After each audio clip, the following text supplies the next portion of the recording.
And my phone rang, and it was this guy. He came upon a ground nest.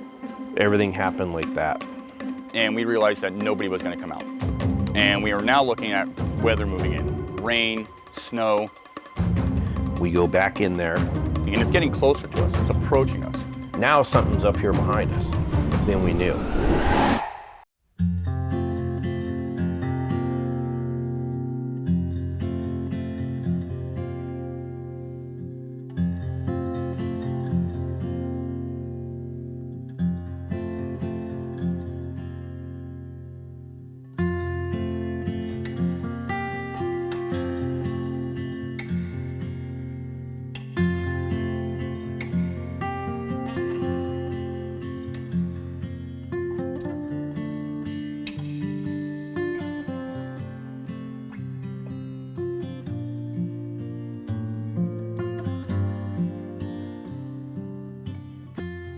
The Pacific Northwest, the quintessential home of Sasquatch. Brimming with pine forests, streams, lakes, deep valleys, and high peaks, the rugged terrain of Washington state does not make the search for Sasquatch easy. Still, there are those who try. A small band of like-minded researchers, the members of the Olympic Project, have been collecting evidence of the elusive creature since 2008. Over the years, they've documented much of their time in the field, capturing the process of Sasquatch seeking as much as the Sasquatch evidence. That's why I didn't want to be in your way. It looks good from here.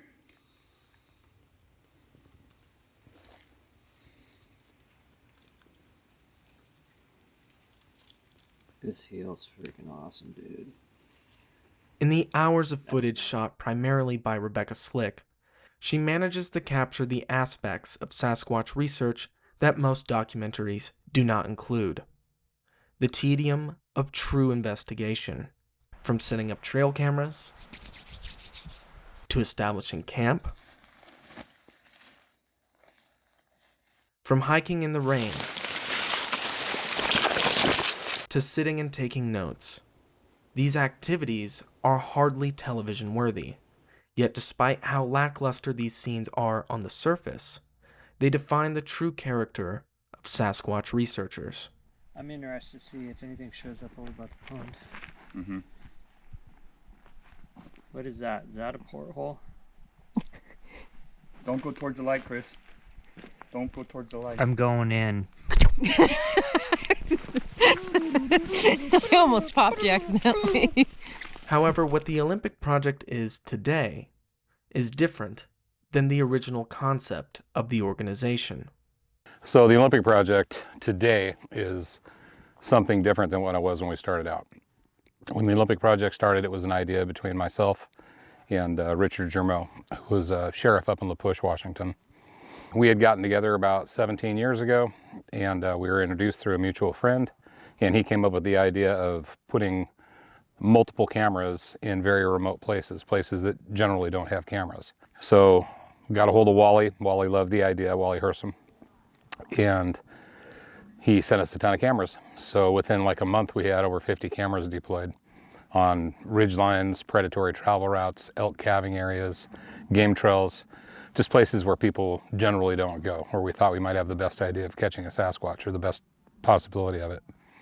So the Olympic Project started out as that, and it's morphed into what it is today, which is about a 36-member study project, where we collect and analyze data that we find and that other researchers find and that witnesses find in the field.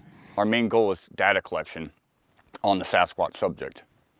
We have academics and laymen in our group from all walks of life. And we all have a great time at what we do, but we take this subject matter very serious. The Olympic Project is a group of people with a interest in Bigfoot, but we also would like to have science take it seriously. So what we're doing is mostly with audio projects right now that Chris has been spearheading a lot of that in recent years, hoping that in the event that it's discovered as a species, we'll have something we can hand over to science. I want to say Derek at one point had 30 plus cameras out they were running. And over time, it developed into just a group of like-minded people getting together. And Derek is he's been a guide for hunting. He's done search and rescue. And so people from those groups kind of joined, and I basically became aware of the Olympic Project around 2012 or 2013. So I'd heard Derek on some podcasts when podcasts were first came out, kind of, and I really, really enjoyed listening to Derek. And then I heard Shane, and I want to say Shane joined in like 2014 or 13. But I just was attracted to when they spoke. It made sense. Derek has always advocated documenting stuff. And for me, just the way I am, I'm science-minded in the first place. So I would hear them talking about documentation, and I was kind of trying to do that myself, and it developed into, I basically came up and I finally met everybody in 2015. And I was officially made a member in 2017. But I came in late, lately within the past year or two in the Olympic Project, but it had its founders.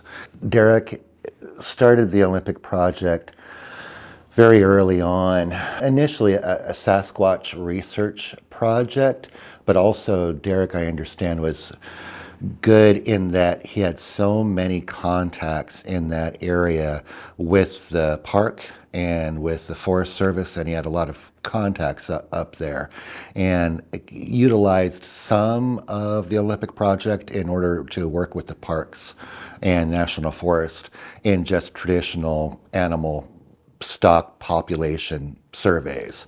But then, of course, he was able to use that in order to do Sasquatch research mainly in the northern part of the Olympic Peninsula.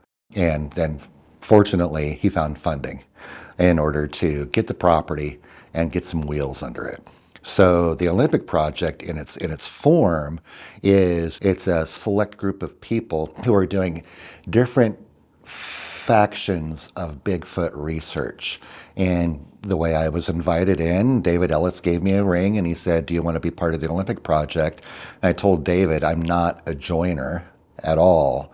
And so I have to think about it. I know I sounded like a jerk, but I was like, can I think about this for a week or two? And he was like, yeah, sure. So I thought about it, talked about it with my family. I was like, okay, I'll be part of the Olympic Project. I knew what kind of contribution I could make into the Olympic Project, but I wasn't sure what my duties were. And it turns out I don't have any duties. Everybody in the Olympic Project has their own specialty within the umbrella of the Bigfoot research community, but everybody does what they're good at and then contributes what they can. The name of the group, the Olympic Project, stems from their main area of research, the Olympic Peninsula. Located in the northwestern region of Washington state, the Olympic Peninsula offers a wide range of wildlife and unique geological features. the peninsula takes up about a third of Washington state. You have the Pacific Ocean on one side to the west, you have the Strait of Juan de Fuca on the north side, and then you have the Puget Sound on the east side. The Olympic Peninsula, geologically, is one of sort of the rarities in Washington state, where the majority of Washington state is all volcanic activity from volcanoes blowing up and creating the landscape that we have.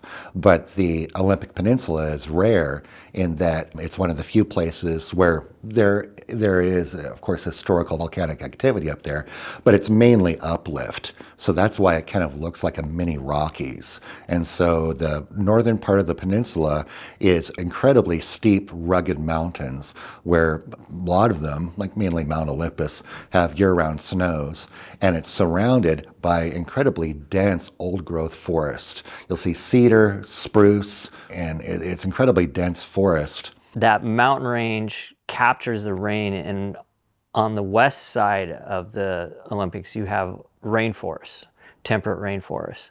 And then on the east side you have a little bit drier, but into the Puget Sound it becomes some rainforest too. But it's so mountainous in the middle Even to this day, there are places in the Olympic Peninsula I guarantee people have not walked. One thing about the Olympic Peninsula that I think is important to know is that it was a very, very short time ago when the first expedition was done around 1898 or 1899 of trying to figure out a route, even just a physical walking route across the peninsula. The interior of the peninsula, nobody knew how to get through those mountains except the, of course, the native nations, but no white people had ever really gone that route. And it was a paid for expedition by the Seattle Times, and that's why this expedition was known as the Press Expedition. And a group of men left Port Angeles around Christmas Day, and they got to Lake Quinault somewhere around May or so. Nobody died, barely, but they almost died. When they almost got to Lake Quinault, they had no tobacco, they had half a pound of flour and a little bit of salt. And they had run out of stores and everything, and were able, at the very end, able to shoot a bear. And that's how they were able to live and not die. But it was that expedition, the Press Expedition, that was only 120 years ago, that found a route from Port Angeles across the Olympics to the ocean. And that addresses how incredibly rugged it is and how impenetrable the mountains and the forest are. If you look at a map, you'll see Highway 101 kind of skirts around it, and there's towns around along Highway 101, but in the middle, there's nothing but wilderness.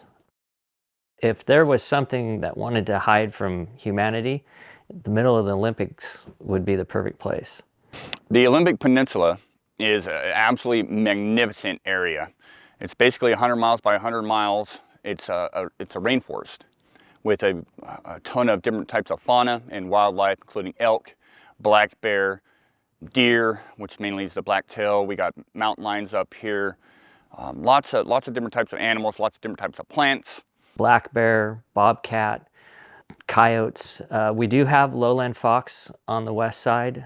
They're more prevalent on the east side because they're in direct competition with coyotes. Coyotes usually kill the fox. There are so many birds that I haven't even seen all of them. We have spruce grouse, ruffed grouse, blue grouse, array of owls. Barred owl is very prevalent. It's actually, the barred owl is not a native species. It's over the last 40 years.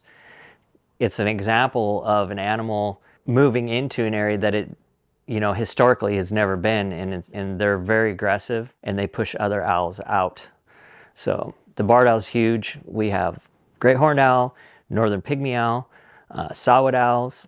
I think that's all that I can think of off the top of my head right now. There's a lot of animals. What I love about the Olympics, or Western Washington in general, is the lack of poisonous things, things that want to bite and kill you. We don't have any real poisonous spiders up here. We don't have any poisonous snakes up here in this part of Washington. We don't have any scorpions and stuff like that. We do have ticks, and probably the most annoying thing is the wasps and hornets. Certain times of the year, we've come to find out, they're out and about and make it very difficult to traverse the terrain. It's a very wet environment for most of the year, and just the amount of food sources are amazing. You can climb these ridge lines up here and see the coast. So you can go from one elevation to a lower elevation relatively quickly and follow the weather patterns. If you got snow up high, you come down lower, and if you follow the elk, it seems to be a pattern there with the Sasquatch. But the whole peninsula itself is an absolutely rich environment.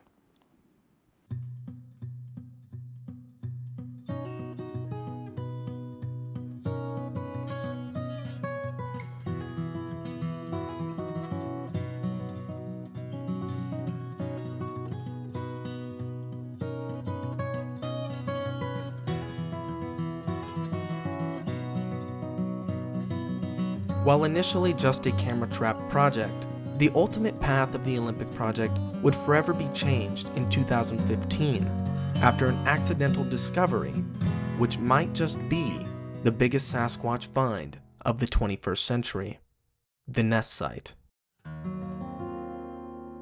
While the find has been documented publicly before, The importance of the nest site cannot be understated, as it offers a very rare glimpse into the behavior of this elusive species. Many of the great apes construct nests in similar fashion to what was found on the Olympic Peninsula, suggesting a parallel and adding to the strength of the argument that there is an undiscovered primate in North America.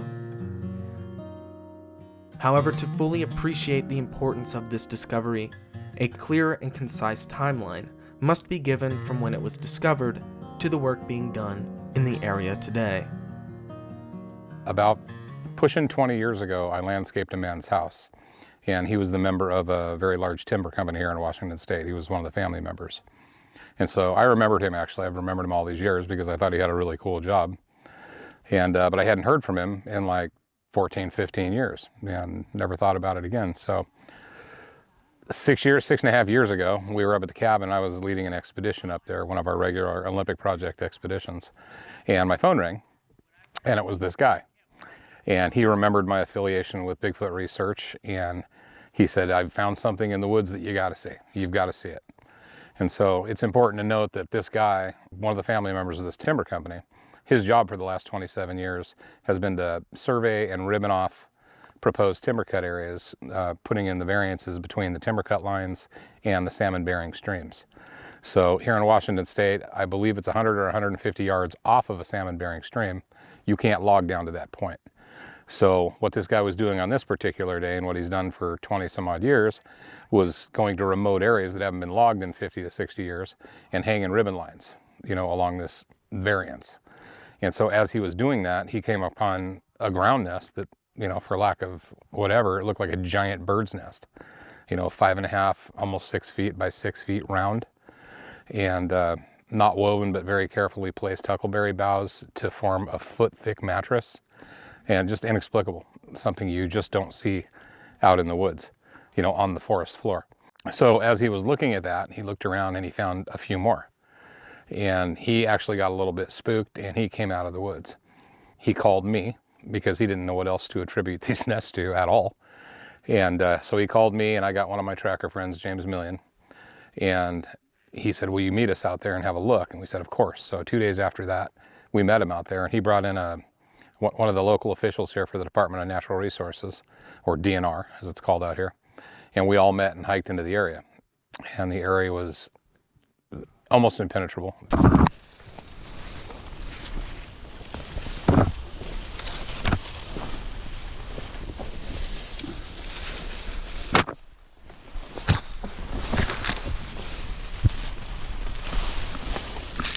An area where people would not go for any reason whatsoever.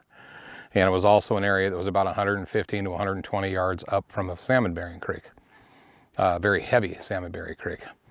So that's how the nests were discovered. And then as we're standing around looking at these, several nests that we found initially, including the ones that he found, he was pretty enamored with the subject, and they decided to go ahead and hold off logging in this area for 5 years and give us a key so we could study it and try to figure out what was making these nests. Back in May of 2015, Derek called me very excited about some nests that were found by a timber surveyor. I was brought in probably on the second trip to the nest area, and by this time they had found, I think, maybe 14 to 15 nests. And so I was brought up there. I got to view the nests in their entirety. I was absolutely blown away.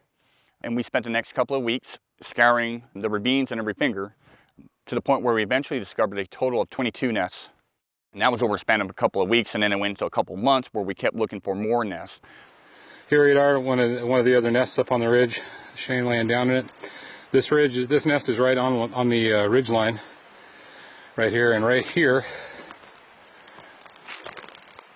are the two rocks that we found that have a history of being banged together with the score marks on them. And again, the thickness of these nests is all consistent. I don't know if you can tell because they're all dead foliage right now, but they're all a good foot thick in consistency. The initial nest site, there was, I believe, 7 nests there. And then the first thing that we wanted to do, we wanted to give it time because we didn't know how active the areas were. The foliage in the nests was still green, although we could tell it had aged some, but we didn't want to just rush in there and do it wrong from the beginning. when you have a site like this, it's, you know, we're all amateurs. None of us are scientists.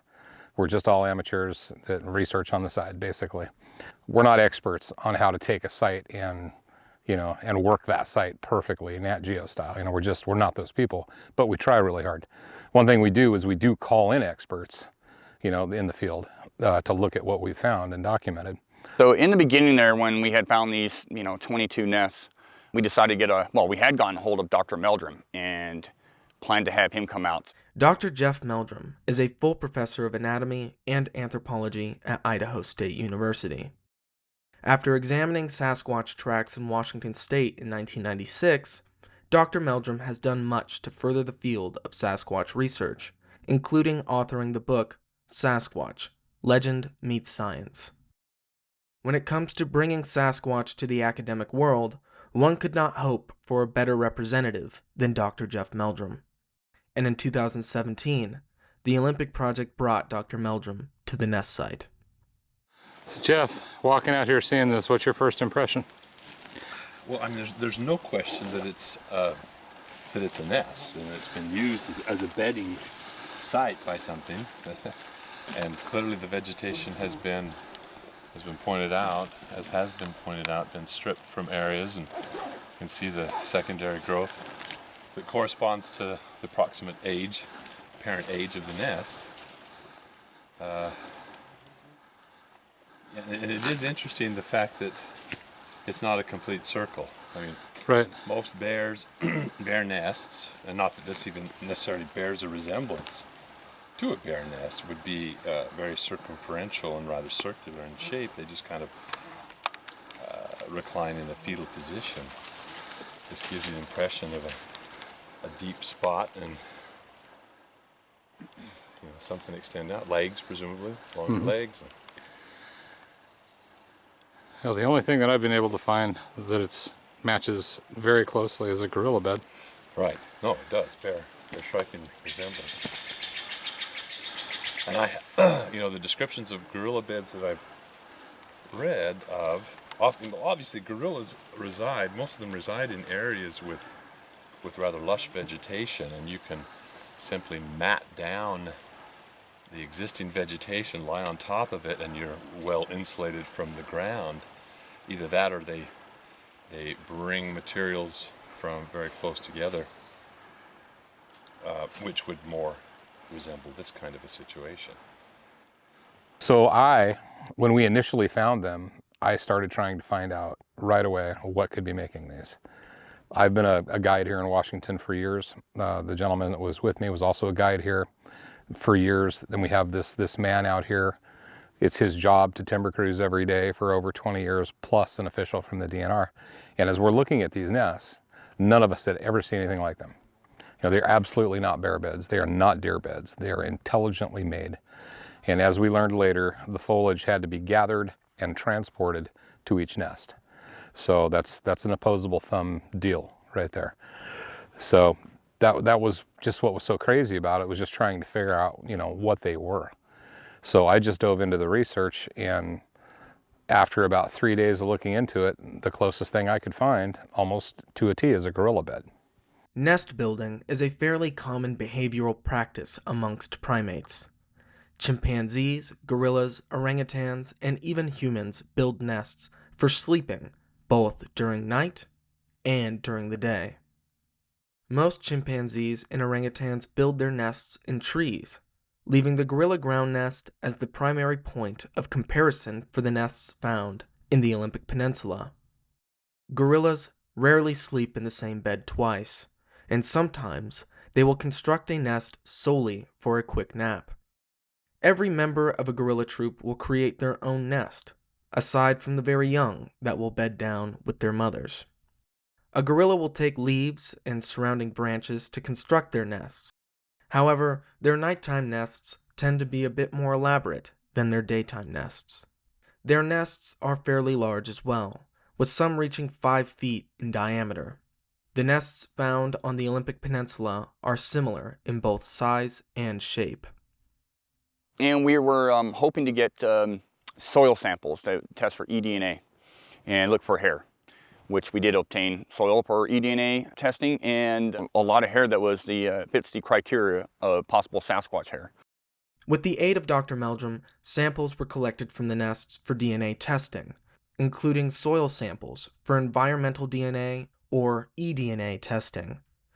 An eDNA test will use a sample from the environment to detect from trace DNA samples, like mucus, feces, or skin cells, left in the environment by animals, to determine what kind of species live there. The hope is that through this method, a DNA sample of a Sasquatch will be discovered.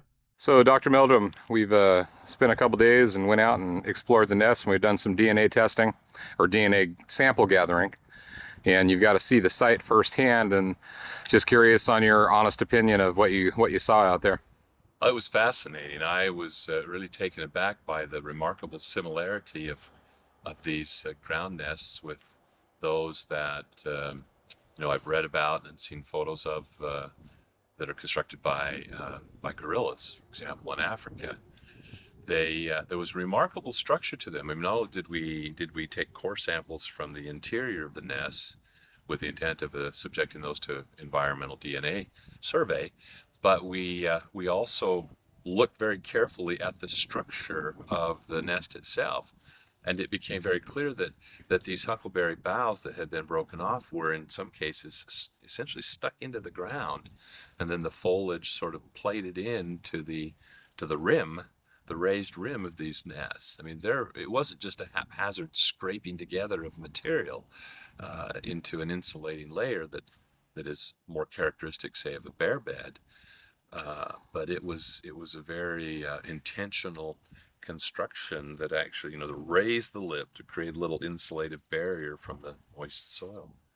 So I was amazed, and the setting, the positioning on that ridge overlooking the stream drainage, the thickness of the vegetation behind, the difficulty accessing, the number of beds and their arrangement here in that thicket was really quite stunning. The nests were discovered on a ridge that overlooked a salmon-bearing creek. Uphill, there was a wall of huckleberry bushes that surrounded them, which served as material for the nests themselves, but also may have functioned as an alarm. The thickness of the foliage make any potential visitation extremely difficult and loud, which would signal to the members of the nests to abandon their posts and get away in the ravine below.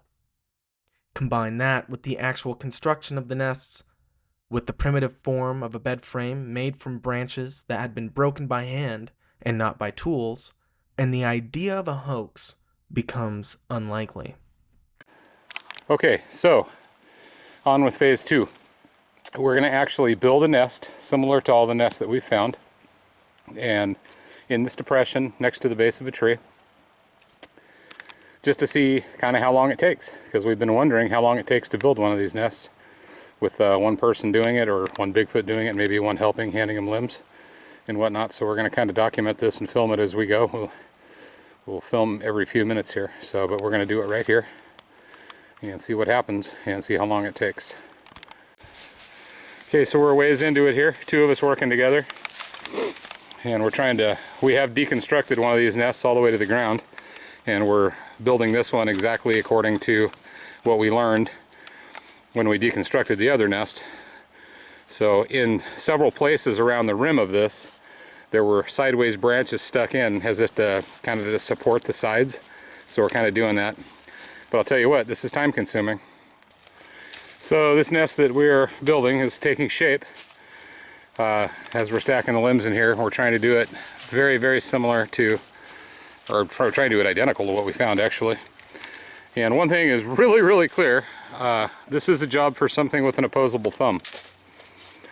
Because in the initial nests, which you've seen pictures of today, you can see that the limbs are all heading pretty much one direction in a circular fashion. So to conceptualize a bear doing this is really out of the question. Okay, so one thing that's just, we're about done with the consistent thickness of the original nests, which were about 1 foot thick. So that's where we are right now. One thing that just jumped out at us is looking at the limbs and the foliage around here after we got done doing this. Looks exactly identical to the other nest areas. As we were discovering the nests, all of the huckleberry in the immediate vicinity was broken, snapped, pulled, tugged, but no teeth marks anywhere and no cut marks. So we learned a lot doing this, and we learned that with 2 of us doing it rapidly, it took us about a half an hour to do it. And so when you think that we found 21 of these along this ridge line, you know, you've got you've got about 10 hours of construction to build those nests if there are 2 individuals doing it. So, and once again, what just jumped out at us right from the very beginning is that this is absolutely opposable thumb territory. What are your thoughts, Shane? Yeah, absolutely. You need an opposable thumb to put something like this together with the construction, having some of the huckleberry actually pushed into the ground, and then the nest formulated around it. Just the sheer size of it and the amount of work and time it took, and the fact that every single one of these nests discovered were built exactly the same, and with varying sizes of huckleberry tips. You know, you had some really thick stuff. And the nests varied in size as well. We had nests from 3.5 to 4 feet to 6 by 8. So they were all different sizes, but on average I would say they were 4 to 5 feet round. But so this is very similar, almost identical to what we found. And now we know how long it takes to build it. So it's just good science for us to document and add to our data. And very comfy, very comfy. This will keep you insulated, keep you off the ground with the moisture. Of course, we built in a slightly different area, but where the nests were originally built, they had plenty of above tree coverage that could, shear them away from getting wet. And so, yeah, this is pretty awesome. Pretty much what a mountain gorilla would do if it lived here. Well, very almost identical. Yep. The samples sent in for DNA study found human DNA. However, this result does not completely exclude the possibility of Sasquatch DNA, but there is some explanation necessary. DNA is the part of a cell that contains instructions on development, growth, and reproduction. However, there are 2 types of DNA, mitochondrial and autosomal or nuclear DNA. Nuclear DNA is passed down by parents and contains the information of a person's ancestry. Mitochondrial DNA contains information on how to create specific proteins and other metabolic processes. It is important to note this distinction because chimpanzees, considered the closest living relative of humans, share 98.8% of our DNA on the mitochondrial side. So it might be possible, with the similarities between humans and Sasquatch, that percentage might be even closer to 100%. Speculation aside, the Olympic Project would like to conduct more DNA studies, but we'll have to wait until more nests are found. In the meantime, a new phase of research began. I'm Shane Corson with the Olympic Project, out here servicing some trail cameras, replacing batteries at the moment, and replacing a SD card. We're out in the actual nest area right now. We're in the proximity of the biggest nest that we found. Or maybe it's not the biggest, but it's kind of like a recliner. I'll get some footage of it here in a second. Now here it is, and as you can see, it looks like kind of like a giant bird's nest. The branches are not woven, but they are absolutely intelligently placed. For a while there, we monitored one of the nests with game cameras, and we didn't have any luck. There really wasn't anything passing through these nests for months and months and months. And so we kind of scrapped that idea for a while, placing our cameras in adjacent areas. So after we looked at the initial nests and we documented what was there, we photographed it heavily, we measured, took samples, we did everything you can think of to do. We decided to work our way up and down this ridge line and see if we could find more.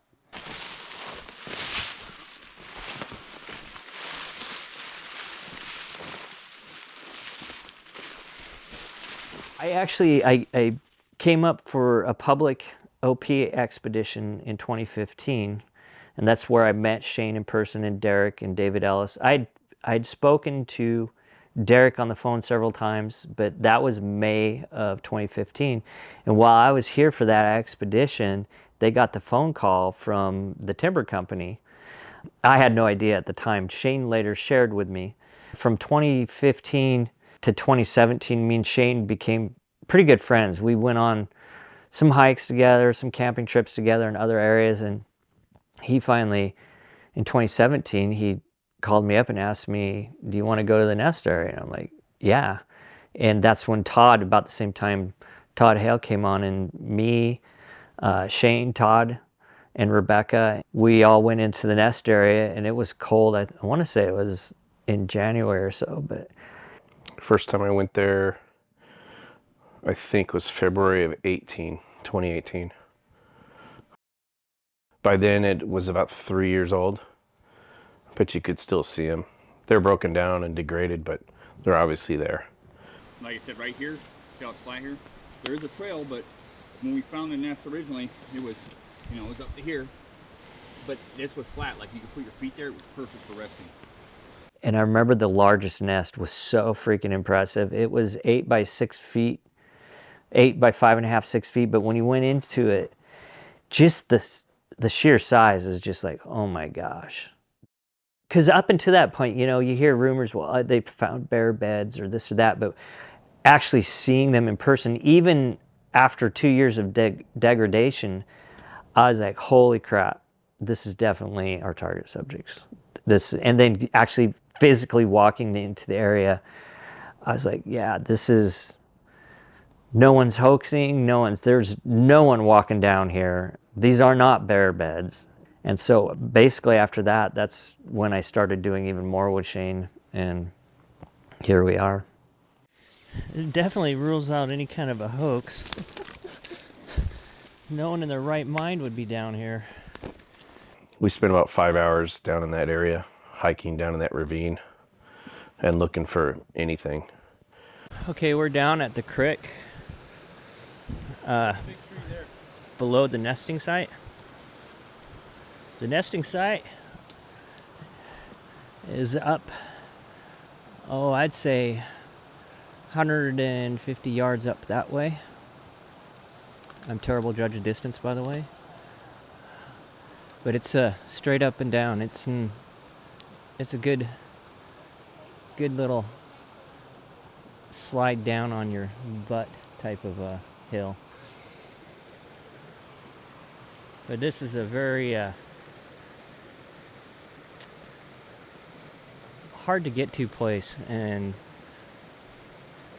for those of you that have seen the OP's presentation, you really don't understand until you actually get out here, and there's no way.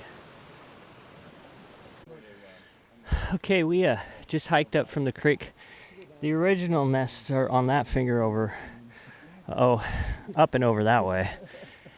And then we're on a different finger, and there's actually 2 older nests right on point down below us.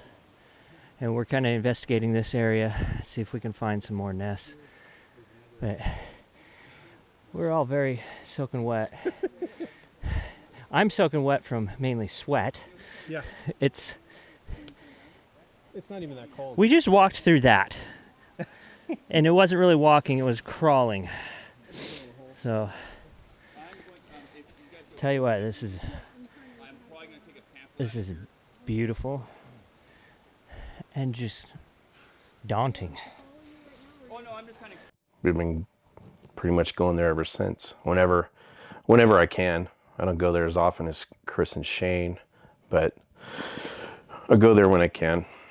For the next few years, these 4 core members of the Olympic Project placed out audio recorders, trail cameras, and camped out in an attempt to collect any evidence that Sasquatch might frequent the area. Well, that effort right there took almost 3 years. We're talking about 3/4 of a mile in distance, maybe close to a mile, and probably 7 or 8 finger ridges that run north to south. The main ridge ran north to south, and then the finger ridges jut out towards the river. And so all of the nests, without exception, were all found on these fingers that were jutting out towards the creek. And the crazy thing was they were all within 100 to 150 yards from the creek. So speaking of patterns, that was quite a pattern. These nests could have been anywhere, but they were all stationed or placed, maybe strategically, along these fingers. And so at the end of 3.5 years, we had found and documented 23 nests on this same ridge, and of all sizes, including a very, very large one that was about 7 by 8. Yeah, it's just the craziest thing ever. I think you should put a camera right there. The heavy forest is punctuated with steep ridges that rise out of the ravine, making exploring the nest area both difficult and dangerous.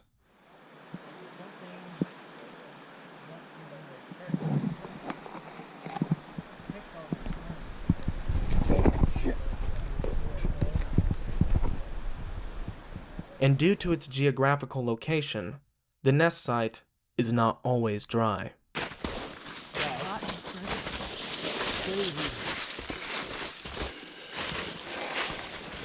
Combine inclement weather, rugged terrain, and a small bit of technical difficulties.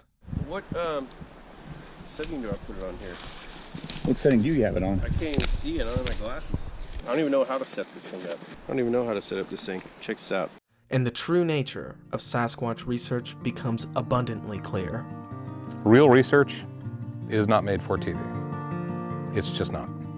You know, you have these shows that are on TV where they're out at night and they're calling and doing, all that stuff is useless. It's absolutely useless, but it makes people watch television.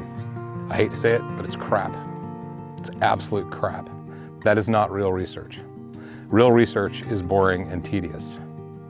It's tracking waterways. It's going into elk calving areas when the elk are in there and looking for tracks meticulously, slowly, methodically.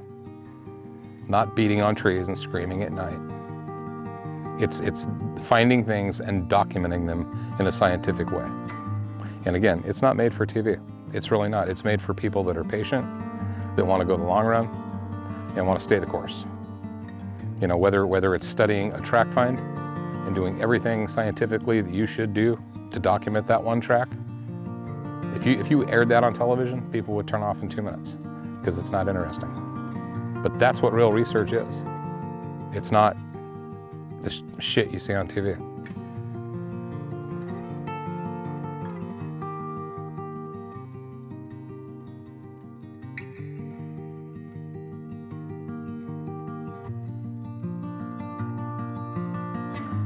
I mean, we gridded like on a 10 to 20 foot grid pattern for years just to make sure we didn't miss anything. So by the time we were done searching, the last nests we were finding were degrading, you know, to where they were not unrecognizable, but nothing like they were when we first discovered them. So it was just more of a monitoring process as well as looking for newer nests from about 2016 through 2020. We were constantly looking for new nests in different adjacent areas, different ravines, and that was our main goal, was to look for newer nests and old nests, knowing that these cannot be just a one-time phenomenon. There has to be more out there. And so that was our goal. So I started helping out with the nests by doing what I had been doing with Chris's research near Mount St. Helens. I started just filming things and just trying to keep track of, tracks and plants and things, just what I'm kind of interested in. Eventually was able to get some game cameras, and so Shane had already been doing some cameras in there. I've kind of been focusing on camera-related things, so game cameras, following the guys around with a video camera. So every time they turn around, there's a camera in their face, which is why they're used to it when you're filming and why I'm not. I did a number of hikes with Shane and Derek in the nest area multiple times, because we would go out into other ravines and just search for more beds. You know, that's the goal. It would be nice to find another one, knowing what we know now that we didn't know back then. It would be nice to find another one. eDNA, when they first were discovered, hadn't come out. It wasn't till 2 or 3 years after their discovery that eDNA became a thing, and Shane and Meldrum actually took a sample from one.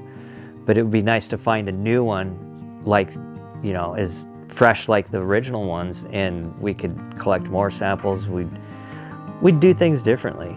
I mean, not differently, but we would apply the knowledge we have now, we would apply that to another site. So it's, once again, that constant learning.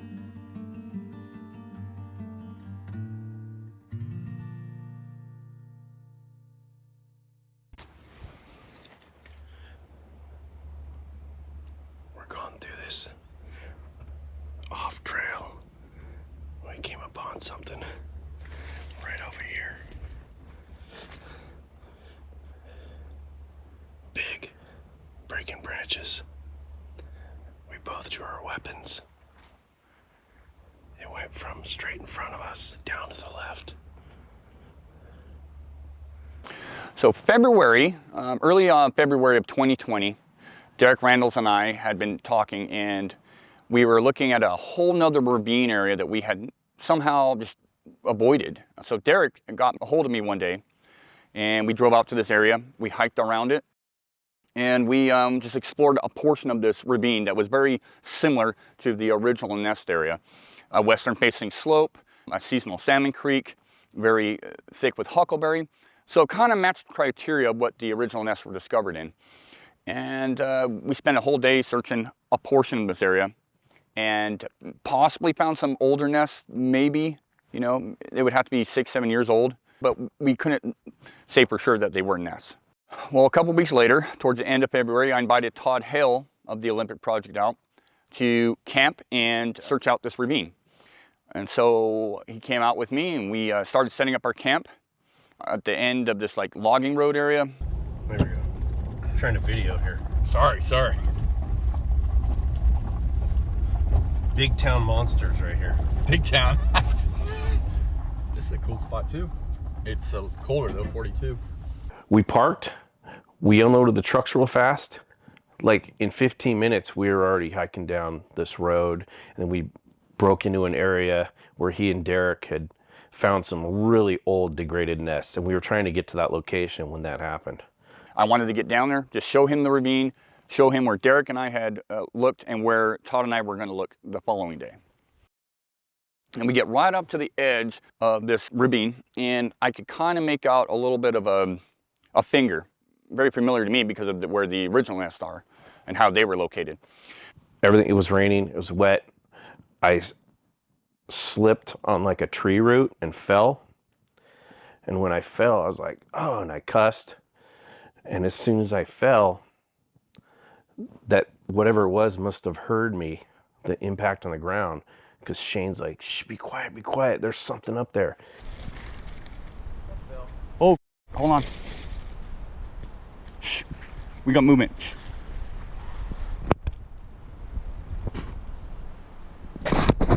I started hearing movement in front of us, maybe, I don't know, 30, 40 yards away. And I hear sticks breaking, and they're large. It's big.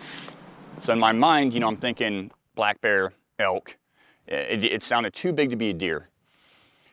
And by this time, you know, Todd doesn't have the best hearing at all. And but he started hearing these breaks. He could hear this thing moving, and it's getting closer to us. It's approaching us. I can't yet see it. I can't yet see the brush movement. And so I'm like, wow, this could be a black bear, but this is weird. It should not be approaching us. It's still moving. It sounded like it was coming towards us, just busting through the brush. So we drew our weapons.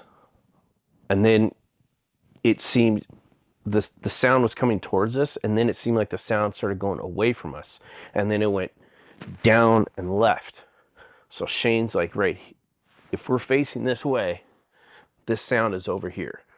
Shane's standing here, I'm behind him.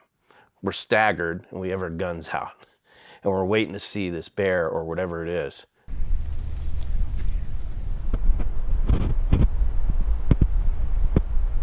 It will eventually, it retreats. It starts retreating, going back to the direction it came from, and then goes down into the ravine, and slowly we could hear it moving, and now it starts going up the hill and circling around behind us. Now something's up here behind us, and that kind of freaked us out a bit. So I turned around, I'm facing this sound, he's facing this way, we're kind of back to back with our weapons drawn, and we're like, what do you want to do? Because now Either this thing is circumvented around, or we're dealing with two animals. So I told Todd Hill, let's get back up to a higher spot location, see if we can spot this thing, and at least not be in such a vulnerable spot. I don't want to come up behind us. Let's just like he's looking right here. let's get back up by that tree. You don't want to move forward to it? You want to? I just don't want it to circle behind us. I thought we were going to keep moving forward. We got 2 guns. Let's just get up by that tree and listen. So Todd and I go back up where we had originally started, and we could hear it for a little bit, and then it went quiet. And we were probably up there, I don't know, 10 minutes. And Todd Hill said, hey, let's go back down to where we originally heard this thing. I think we should go back where we first heard it. Let's see what we see. What if there was a nest there? It would have to be a new one, because we looked at it. What do you think about that? Yeah, let's do that. It went down a little bit and up a little bit. You know, it's where a ravine was beginning. So when we were going up, there was a wide, flat, smashed down trail. And as soon as we saw that, we were like, this is not normal. And we started just thinking maybe Sasquatch. Oh yeah. This is interesting. You got a lot of movement right here. See this? A lot of fresh movement. We started going up a little bit more, and the sun popped out, and you could see different huckleberry stalks broken off. Oh yeah. Look at those. Look at the huckleberry. You see them all? And the huckleberry is really white inside, and it was shiny, so it looked fresh. And we said, oh crap. The way the sun was coming through and setting just made them shine. You could see how crisp and how wet they were. So in my head, I'm thinking, okay, we walked in on a Sasquatch. There had to have been one here. I mean, just the way their brakes were high, they were low. No, this might not be a good spot to be in. They're all broke, dude. We have to bring Derek here. We're not doing this right now. If we walk in on the look right there. I know. I'm telling you, this is all fresh. We'll bring Derek back here. We got I'm not liking this. I don't get weirded out, but that's fresh. We didn't want to go in there because we knew what we were going to find. So he's like, we got to call Derek. We need some more people to come in here. And I basically did not want to go any further. Didn't want to go any further in there because that's got me all sorts of thinking. If it's circling behind it, yeah. Come on, let's not around. I'm not getting torn up. Yeah, if that's a fresh nest, I don't know. But if it's a fresh one, just like any other animal, you're in a bad spot. We backed out of there, went back to the trucks, called Derek. So that was that day. The next day, Derek shows up with Tori, his wife. We go back in there, and as soon as you get in there, you see all the different huckleberry plants, all the stalks, branches, just gone. Not snapped, just gone. And everywhere huckleberry destruction. And all this huckleberry was collected and in these huge piles. And it looked like it was collecting all this material to start constructing a nest. Then we knew. We're gonna DNA test it. Derek, look at the bed. Look at all these snaps right here. This is what I saw yesterday. I was like, oh, look at. Shane, they're here. Snip, snip, snip. There could be more nests. The area is so vast and thick. The chances of walking upon something like that are just nuts, you know? Look, that's a bed. That is a bed. It's the first one we've seen mixed with a little salal. And after so many years, we're looking and looking and looking, thinking we might find an older one. I had no idea that we were going to walk in on one, making one. We got to photograph the shit out of this. Don't get near it though. We're going to DNA test it. No, I mean, look at all these snaps there. Look at right the whole place is right decimated. here, but it's right there. It was in the middle. There's going to be another bed here. Oh, I guarantee it. That's a big one. Yeah. Look at this and look where it's positioned up under the logs. That's what I was saying yesterday. All the destruction right here. It was making its bed when you were here. Yeah. Uh-huh. All these breaks are new. Holy shit. I bet you, Derek, there's gonna be some impressions up here, even if it's just flat. Oh my God. Tori, we did it. You guys scared me. I'm excited. This is what we've been looking for 4 years. But we also hypothesized that they were being made in the months of February and March. And so that hypothesis was spot on. And that's also when we get salmon running up these certain creeks and these rivers. So everything started to click. Okay, 4 years later, we did it. This is the first new bed we found. We're not going to touch it. We're not even going to get any closer to it because we're going to do DNA testing. Yesterday, Shane and Todd were in here and heard this thing making in this bed in this spot, and it circled around them. And so we just got here, and here is the first new bed that we found in the last 4 years. And we're pretty excited. Brand new. Brand new. We were filming, we were taking pictures, we were super excited because we found a fresh new nest in the same month as we thought the other nests were being built. We instantly thought this is a pattern. Now we know when they're building these things. It's on a western facing slope, up on a ridge. I mean, they were it's like an identical situation to the old nests, except the next ravine over. We were taking pictures and videos. We got out of there. We were going to call Meldrum and some primatologists, and I'm sure Shane's told you about it. They were going to get scientists in there to look at it. We weren't going to touch anything.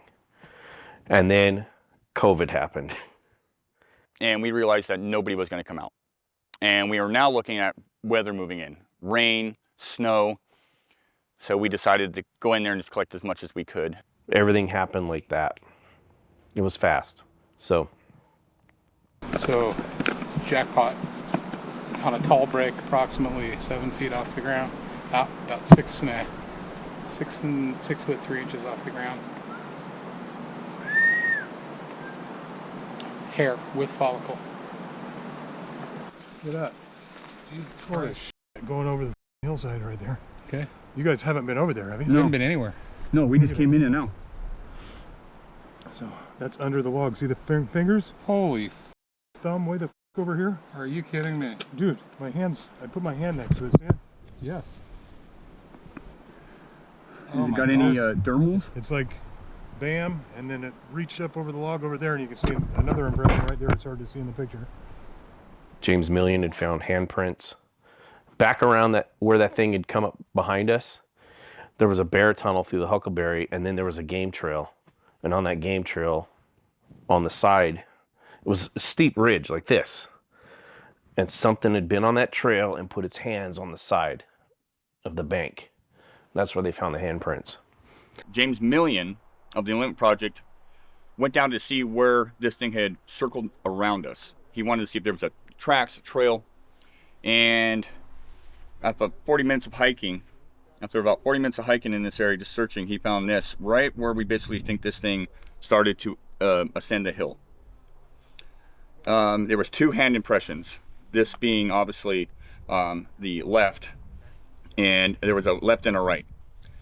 And this was the better of the 2, but it was clear. And then the 2 hand impressions were spread out about 40 inches. Yep. So basically, if you want to hold that, I can demonstrate.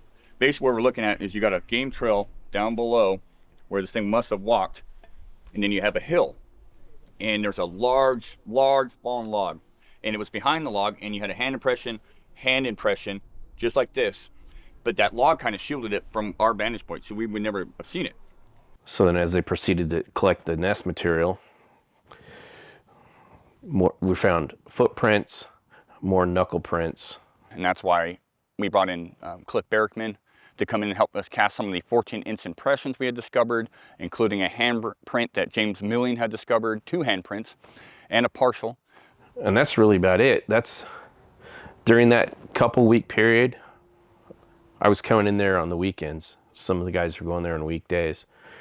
It was like a 3-week period, I want to say. And that was it. I haven't been back to that spot since. With as much data collected as possible, the Olympic Project shifted to monitoring the area, which they have been doing since then.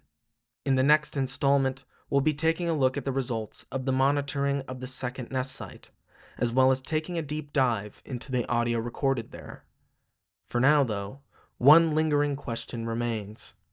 If another nest site is found, what will the Olympic Project do about it? If we find another nest, we'll probably have to figure it out when the time comes. Because like I said, we are amateurs. Now we have brought Jeffrey Meldrum out here, Dr. Jeff Meldrum. We have brought zoologists out here, a primatologist out here. We would probably do the same. And I would imagine we would run more eDNA, environmental DNA testing on it. And it also depends, it would depend on what degree of degradation it's in.